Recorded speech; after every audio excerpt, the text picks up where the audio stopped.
नमस्कारम दोस्तों, विष्णु सहस्त्रनाम की इस निरंतर यात्रा में आपका फिर से स्वागत है। एक ऐसी यात्रा जिसमें मैं सच में आशा करता हूं आप मेरे साथ नाम दर नाम चलते रहें। कृपया समय निकालकर इसे देखें, शेयर करें, कमेंट करें और इस कार्य को पूर्ण तरह सपोर्ट करें। आपकी प्रतिक्रिया सिर्फ प्रोत्साहन नहीं देती बल्कि इस सीरीज को और गहरा बनाती है और मुझे याद दिलाती है कि एक सांझी हुई खोज है, ये एक तरफा कथन नहीं। आगे बढ़ते हुए मैं आपसे सुनना चाहूंगा कि अब तक सहस्रनाम का कौन सा नाम आपके हृदय से सबसे अधिक जुड़ा हुआ है, हृदय को जो छू गया है। कमेंट्स में अवश्य शेयर करें। हो सकता है आपका चिंतन किसी और के लिए इस पथ पर एक नया द्वार खोल दे।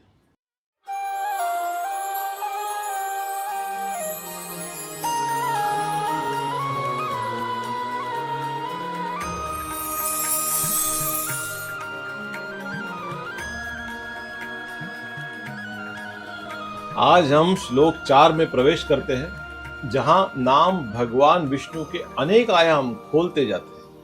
पालक के रूप में, साक्षी के रूप में, मार्गदर्शक के रूप में और अंतर उपस्थिति के रूप में। हर नाम सिर्फ समझने के लिए नहीं बल्कि शांत मन से चिंतन करने के लिए है। तो आइए गति को धीमा करें, ध्यान से सुने और पवित्र नामों को बोलने दे, सिर्फ बुद्धि से नहीं बल्कि हृदय से भी। चलिए शुरू करते हैं। सर्वशर्वशिवस्थाणुर्भूतादिर्निधिरव्ययः संभवो भावनो भर्ता प्रभवः प्रभुरीश्वरः। सर्वः, वे सर्वज्ञ है। सर्व नाम का अर्थ है सब, सब कुछ या सब को अपने में समेट लेता है। भगवान विष्णु सर्व है क्योंकि उनके बाहर कुछ भी अस्तित्व नहीं रखता। सभी जीव, सभी लोग, सभी कारण और सभी परिणाम उनसे उत्पन्न होते हैं, उन्हीं में स्थित रहते हैं और अंत में उन्हीं में विलीन हो जाते हैं। सर्व का संकेत है कि प्रभु सर्वव्यापी है, हर जगह उपस्थित है, सर्वज्ञ है, हर समय सब कुछ जानते हैं, परम कारण है जो उत्पत्ति और लय दोनों का मूल है। जैसे एक माला में सभी मोतियों को एक ही सूत्र जोड़कर रखता है, वैसे ही विष्णु सभी जीवात्माओं और संपूर्ण सृष्टि को एक साथ थामे रहते हैं, बिना स्वयं प्रत्यक्ष हुए। मोती अलग अलग दिख सकती है पर सूत्र चुपचाप उनकी एकता को संभाले रहता है।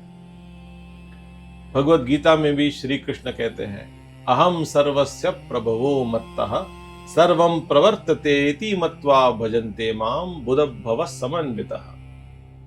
अर्थात मैं ही संपूर्ण सृष्टि का स्रोत हूं, सब कुछ मुझसे ही प्रवाहित होता है। जो इस सत्य को सच में समझते हैं, जानते हैं, वे मुझे भक्ति और ज्ञान के साथ पूजते हैं। यहां कृष्ण ये नहीं कह रहे कि वे कई कारणों में से एक है, वे स्वयं को एकमात्र मूल और आधार कारण घोषित करते हैं। दोस्तों, रोचक बात यह है कि आधुनिक फिजिक्स में भी स्ट्रिंग थियरी यही प्रस्तावित करती है कि पूरा ब्रह्मांड मूल रूप से अति सूक्ष्म कंपन करने वाली स्ट्रिंग से ही बना हुआ है और सभी कण और बल इन्हीं कंपनों के विभिन्न रूपों से उत्पन्न होता है, वाइब्रेशन से उत्पन्न होता है। एक मूल सत्ता है, अनेक प्रत्यक्ष रूप है, अदृश्य फिर भी मूल है। जैसे स्ट्रिंग्स अदृश्य होते हुए भी आवश्यक है, वैसे ही सर्व अदृश्य होते हुए भी सर्वव्यापी है और सब कुछ चुपचाप संभाले हुए है। हमारे रोजमर्रा के जीवन के लिए ये एक आध्यात्मिक दृष्टि देती है कि सर्व पर अगर हम ध्यान करें तो हम में विनम्रता बढ़ती है, क्योंकि ये बोध होता है कि हम अलग थलग या स्वतंत्र नहीं है। विश्वास जागता है ये जानकर कि हम एक महान चेतना के वजह से संभाले हुए हैं। भक्ति, क्योंकि हर अनुभव फिर एक दिव्य स्रोत से जुड़ा हुआ देख सकते हैं। जब हम सर्व को समझ लेते हैं तो जीवन टुकड़ों में बटा हुआ नहीं दिखता बल्कि एक जीवित, बुद्धिमान और एकत्रित संपूर्णता के रूप में अनुभव होता है। शर्वः वे सबके लय के कारण हैं। सभी प्राणियों का लय कर देते हैं समय आने पे, वो शर्व है। श्री आदि शंकराचार्य कहते हैं, श्रुणाति संहार समये संहरति संहारयति सकल प्रजा इति। अर्थात जब ब्रह्मांड के लय का समय आता है तब भगवान सभी प्राणियों को अपने में समेट लेते हैं। ये विनाश हिंसात्मक या अचानक नहीं होता, ये एक सचेत संग्रह होता है, जैसे बिखरे हुए धागों को कोई फिर से एक स्रोत में समेट ले। भगवत गीता में श्री कृष्ण कहते हैं, सर्वभूतानि कौन्तेय प्रकृतिम यान्ति मामिकाम कल्पक्षये पुनस्तानि कल्पदौ विसृज्याम्यहम्। अर्जुन, कल्प के अंत में सभी जीव मेरे प्रकृति में समा जाते हैं और अगले कल्प के आरंभ में मैं फिर उन्हें रचित करता हूं। इस प्रकार शर्व का विनाश नाश के लिए नहीं होता, वह पूर्ण निर्माण के लिए होता है। जो अंत दिखता है वह वास्तव में एक नए आरंभ से पहले का विश्राम मात्र होता है। शिवः, जो शुद्ध है और मंगलमय है। शिव नाम के दो गहरे अर्थ हैं। उनमें पहला अर्थ यह है कि शिवः वो है जो पूरी तरह शुद्ध है, सत्व, रज और तम इन तीनों गुणों से परे।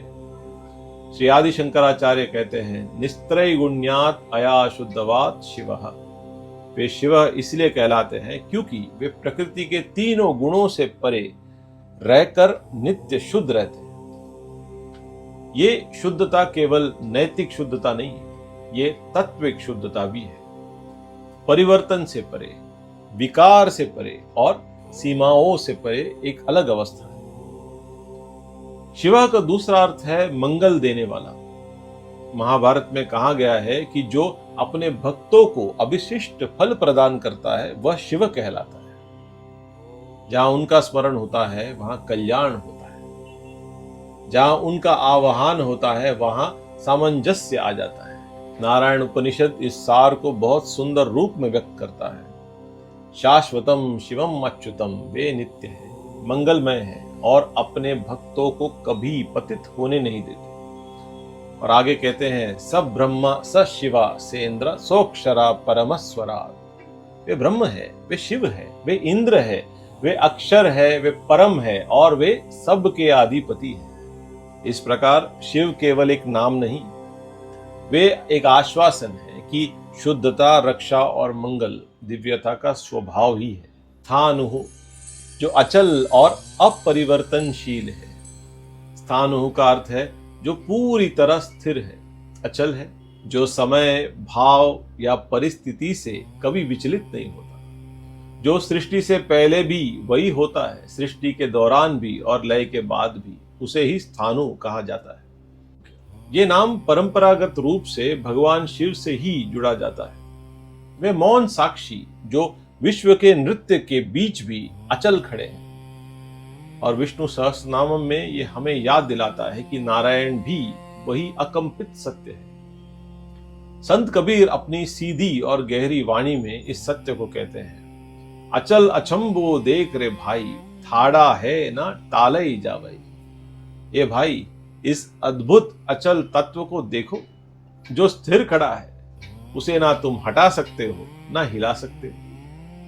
कबीर उस अंतर शांति की ओर संकेत कर रहे हैं जो शरीर, मन और संसार को निरंतर बदलते हुए देखता है फिर भी अछूती रहती। भूतादिहि, भूतादिहि नाम हमें कुछ बहुत मूलभूत चीज की ओर संकेत करता है। इसका अर्थ है जो सभी जीवों का आरंभ है, यानी सबसे पहला कारण।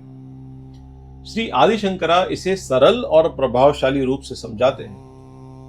भूतानाम आदि कारणावत भूतादिहि, उसे भूत आदि कहा जाता है क्योंकि वही मूल कारण है जहां से सभी जीव उत्पन्न हुए।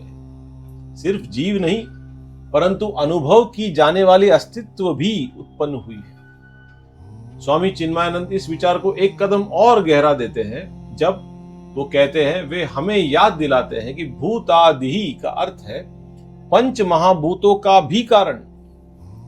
आकाश, वायु, अग्नि, जल और पृथ्वी, यानी पंच महाभूत के भी कारण। जो कुछ भी हमें दिखाई देते हैं, छूते, सुनते या अनुभव करते हुए, वे सिर्फ पंच का पुनर्गतन है। इसीलिए जब हम भूत आदि ही कहते हैं, हम किसी दूर की सृष्टिकर्ता की बात नहीं कर रहे जो ब्रह्मांड के बाहर बैठे हैं। हम उस बुद्धि की ओर संकेत कर रहे हैं जो जहां से पदार्थ, ऊर्जा और व्यवस्था खुद उत्पन्न करता है। श्री पराशर भट्टार इस नाम में एक सुंदर भावनात्मक पहलू भी जोड़ देते हैं। वे कहते हैं, भगवान को भूत आदि इसीलिए कहा जाता है क्योंकि वो सभी जीव उसके पीछे उत्सुकता से भागते हैं। किसी ना किसी समय दुख, आश्चर्य या फिर गहरी जांच के माध्यम से हर जीव अपने मूल की ओर लौटता जरूर है। निधि अव्यय, निधि का अर्थ है खजाना और अव्यय का अर्थ है अखंड, अनंत। साथ मिलकर भगवान की ओर संकेत करते हैं जो कभी न खत्म होने वाला खजाना है भगवान। सोचिए, हर खजाना जिसका हम आमतौर पर पीछा करते हैं, फिर वो चाहे धन हो, सफलता हो, सम्मान हो या रिश्तों का महत्व हो, चाहे कितना भी कीमती हो, ये सभी सीमित होते हैं। ये खो सकते हैं, खत्म हो सकते हैं या फिर समय आने पे ये साथ नहीं ले जा सकते। लेकिन भगवान को निधि अव्यय इसीलिए कहा गया है क्योंकि जितना हम उसे प्राप्त करते हैं उतना ही अधिक समृद्ध हो जाते हैं। वह एक ऐसा खजाना है जो बांटने पर कम ही नहीं होता और जो परिवर्तन के साथ खत्म नहीं होता। श्री भगवत गीता में भी कृष्ण कहते हैं, इस प्रकट संसार के परे और अप्रकट के भी परे एक अन्य वास्तविकता है, अनंत है और अखंड है। जब सब जीव विनाश हो जाते हैं, वो नहीं विनाश होता। ये श्लोक हमें एक गहरा सच बताता है कि जिसको हम अक्सर स्थिर और स्थायी मानते हैं वो टेम्पररी है, वो वास्तव में कोमल है। और जिसे हम आवश्यक नहीं मानते, देखते नहीं, वो सच में इटर्नल है, अनंत है। विज्ञान भी अपनी भाषा में इसकी प्रतिध्वनि करता है। ऊर्जा का कभी विनाश नहीं होता, बस वो रूप बदलती है। वेदांत उसके आगे एक कदम बढ़ाकर कहता है, ऊर्जा, पदार्थ और समय का मूल भूमि ही अव्यय है, अखंड है और अविनाशी। इसीलिए निधि अव्यय हमें याद दिलाता है कि सही सुरक्षा संचय में नहीं, परंतु उस अखंड के उपस्थिति को पहचानने में है, जो सब कुछ गिरने पर भी प्रभावित नहीं होती। भक्त के लिए भगवान केवल रक्षक या सृष्टि का कर्ता नहीं, वह सदा उपलब्ध आंतरिक धन है जो समय भी छीन नहीं सकता। संभवः, संभव का अर्थ है जो अपनी इच्छा से प्रकट होता है, कर्म द्वारा प्रेरित नहीं, समय द्वारा बंध्य नहीं, परिस्थिति द्वारा मजबूर नहीं। वो जहां चाहता है, जब चाहता है और जिस रूप में चाहता है प्रकट होता है। सामान्य लोगों के जीवन में जन्म पिछले कर्मों का परिणाम है, लेकिन भगवान के प्रकट होने का स्वतंत्रता उनकी क्रिया है, आवश्यकता की नहीं। वह जन्म नहीं लेते, वह स्वयं को प्रकट करते हैं। इसीलिए भगवत गीता के 4 अध्याय में कृष्ण कहते हैं, परित्राणाय साधूनाम विनाशाय च दुष्कृताम धर्म संस्थापनार्थाय संभवामि युगे युगे। इसका अर्थ ये हुआ दोस्तों कि धर्म के पालन के लिए जो लोग असमानता फैलाते हैं, उनके विनाश करने के लिए और धर्म को पुनः स्थापित करने के लिए मैं अपने आप को हर युग में प्रकट करता रहूंगा। ध्यान दे शब्द संभवामी पर। मैं प्रकट होता हूं, मैं बेहाल होकर जन्म लेता हूं ऐसा नहीं, बल्कि मैं सदर रूप से प्रकट होता हूं। हर अवतार राम, कृष्ण, नरसिंह, वराह इतिहास में रुकावट नहीं, परंतु असमानता पर दयालु प्रतिक्रियाएं हैं। वो स्वयं प्रकट हुए हैं। भावनः, भावनः का अर्थ है जो कर्मों का फल देता है। हम काम कर सकते हैं, प्रयास कर सकते हैं, अनंत योजनाएं बना सकते हैं, लेकिन अंतिम परिणाम या फल हमारे हाथ नहीं होता। श्री आदि शंकरा इस सुंदर रूप को समझाते हैं, सर्वेषां भोक्तॄणां फलानि भावयतीति भावनः। उसे भावना कहा जाता है क्योंकि केवल वही सबके कर्मों को फल प्रदान करता है। एक महत्वपूर्ण आध्यात्मिक तत्व है। कर्म हमारा है, पर फल जो है वो भगवान का है। प्रयास मानव का है, लेकिन परिणाम ब्रह्मांड का है। भगवान रमण महर्षि भी उपदेश सारम में ये कहते हैं कि कर्म का फल केवल परमात्मा के आदेश से मिलता है। कर्म स्वयं अल्प शक्ति वाला है, उसमें स्वतंत्रता शक्ति नहीं है कि वो फल दे सके। हम अक्सर मानते हैं कि कठिन परिश्रम से सफलता निश्चित है, लेकिन अनुभव दिखाता है कि कभी प्रयास सफल होता है और कभी नहीं होता है। भावना वह अदृश्य बुद्धि है जो प्रयास को परिणाम से जोड़ती है, कर्म को फल से जोड़ती है, कारण को प्रभाव से जोड़ती है। श्री पराशर भट्टर इसका और एक गहरा अर्थ देते हैं। वो कहते हैं, यो जनित्वा जनान उज्जीवयति स भावनः। संभवः के रूप में प्रकट होने के बाद वे सब जीवों को जीवित रखता है, पोषित करता है और पुनः करता है। इसीलिए भावना फिर एक दयालु पालनहार है जो कर्मों को पूर्ण होने देता है। भावना को याद करते ही हमें गहरा संतुलन सीख सकते हैं। पूर्ण और सच्चे मन से कर्म करे और फल भगवान को समर्पित करे। यह समर्पण कमजोरी नहीं, ये ज्ञान है, क्योंकि जो फल देता है वही जानता है कब, कैसे और किस रूप में फल को आना चाहिए। भर्ता, भर्ता का अर्थ है जो संरक्षण करे, जो पूरे ब्रह्मांड को संभालता है, सहारा देता है और स्थापित करता है। श्री आदि शंकराचार्य कहते हैं, प्रपंचस्य अधिष्ठानत्वेन भरणात् भर्ता। भगवान को भर्ता कहा जाता है क्योंकि वह ब्रह्मांड को अपने आधार और प्रभु के रूप में स्थापित करते हैं। वह केवल भौतिक सहारा नहीं देते। जैसे आकाश सब कुछ बिना मेहनत के संभाले हुए है, ठीक वैसे ही भगवान भी सृष्टि को बिना कष्ट, बिना घोषणा के सस्टेन किए हुए संभाले हुए। श्री पराशर भट्टर यहाँ एक और गहरी भक्ति का पहलू जोड़ देते हैं। वो कहते हैं कि भगवान अपने भक्तों को अपनी आत्मा दान के द्वारा पोषित करते हैं। यस्मात् पुष्णाति आत्मदानात्, वो अपने भक्तों को आत्मदान से पोषित करते हैं। यह एक शक्तिशाली विचार है। प्रभु केवल भोजन नहीं, रक्षा या आश्रय नहीं देते, वो बल, धैर्य, विश्वास और आंतरिक पोषण भी बन जाते हैं।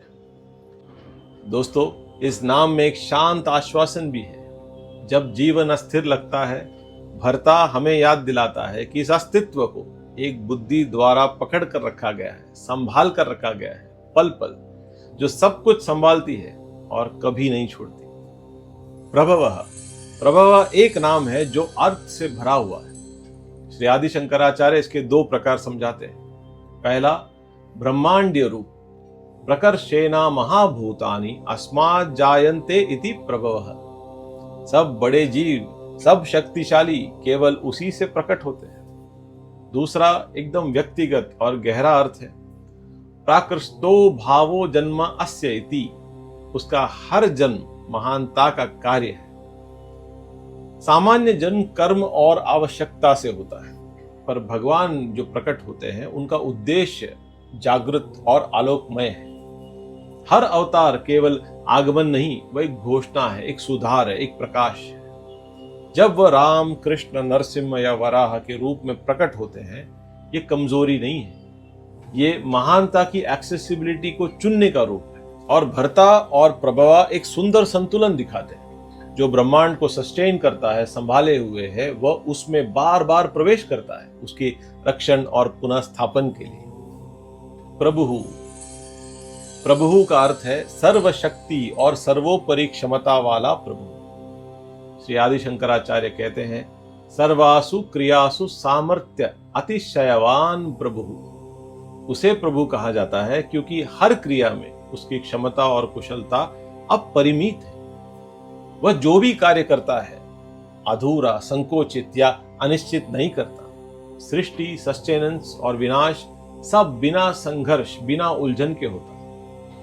श्री पराशर भट्टार कहते हैं कि प्रभु केवल यही नहीं, वह हर संभव फल भी दे सकते हैं। भौतिक सुखों से ब्रह्म के आनंद तक और अंतिम मोक्ष तक वो सारे फल देने वाले हैं। वो देने पे अपरिमित है। मानव एक बार शक्ति, स्थिति, संसाधन या फिर परिस्थिति पर निर्भर होता है, पर प्रभु को किसी भी चीज की आवश्यकता नहीं। उसकी शक्ति उसके स्वभाव से ही प्रभुभूत है। ईश्वरः, दो मुख्य कारण है कि भगवान को ईश्वरः कहा जाता है। वे सभी जीवों पर सर्वशक्तिमान प्रभु है। ऐश्वर्य शब्द से यह अर्थ है कि अपरिमित शक्ति। शंकराचार्य कहते हैं निरुपाधिकम ऐश्वर्यम अस्य इति ईश्वरः। वह ईश्वर है क्योंकि उनकी शक्ति अविनाशी है, अपरिमित है और स्वतंत्र है। इष्टे इति ईश्वरः। वह ईश्वर है क्योंकि वो अपनी इच्छा से कुछ भी कर सकते हैं, किसी के मदद लिए बिना। यह महत्वपूर्ण है। ब्रह्मांड की शक्तिशाली बल भी कुछ ना कुछ किसी ना किसी पर निर्भर है। ऊर्जा, नियम, समय, सहयोग। पर ईश्वर अकेले खड़ा है। उसकी इच्छा ही नियम बन जाती है, उनका इरादा ही क्रिया बन जाती है। प्रभु और ईश्वर एक शक्तिशाली दृष्टि पूर्ण करते हैं। क्रिया में अपरिमित क्षमता और इच्छा में सर्वशक्तिमान। न कोई दूर का शासक, पर एक सदर और दयालु प्रभु जो कार्य शक्ति और इच्छा के साथ सबसे उचित चुनाव कर सकते हैं। दोस्तों, आज के चिंतन को समाप्त करते हुए श्लोक 4 का सार हृदय में ध्यान से रखें। भगवान सर्व है, ब्रह्मांड के अंतिम कारण। वह शर्व है जिसमें सब कुछ प्रलय के समय विलीन हो जाता है। वह शिव है, सदा शुद्ध और अखंड। और स्थाणु है, सब परिवर्तन के बीच वह स्थिर सत्य है। वो भूतादि ही है, सभी कारणों के मूल। वो निधिरव्यय है, अनंत और अखंड है। वो संभव है, जो बार बार प्रकट होते हैं धर्म के पुनः स्थापन के लिए। वो फलदाता है, इसीलिए भावना है, जो कर्मों को पालन और उनका उन्नत करता है। वो भरता है, जो ब्रह्मांड को सस्टेन करता है। वो प्रभवा है, महानता का कार्य करता है। सभी शक्ति केवल उसमें है, प्रभु है, और सबसे ऊपर वह ईश्वर है। यह नाम हमें याद दिलाता है कि हर परिवर्तन, हर प्रयास, हर किस्मत के मोड़ के पीछे एक अविचल दिव्य व्यवस्था काम कर रही है। विष्णु सहस्त्रनाम के इस सफर को जारी रखने के लिए पूरे पॉडकास्ट आप मेरे वेबसाइट आज सतीश लाइव गाइड पर जाकर देख सकते हैं। पूरा प्लेलिस्ट वहां पे मौजूद है। इसका लिंक आपको डिस्क्रिप्शन में नीचे दिया गया है। हरिओम तत्सत। ओम नमो भगवते वासुदेवाय। ओम नमो नारायणाय।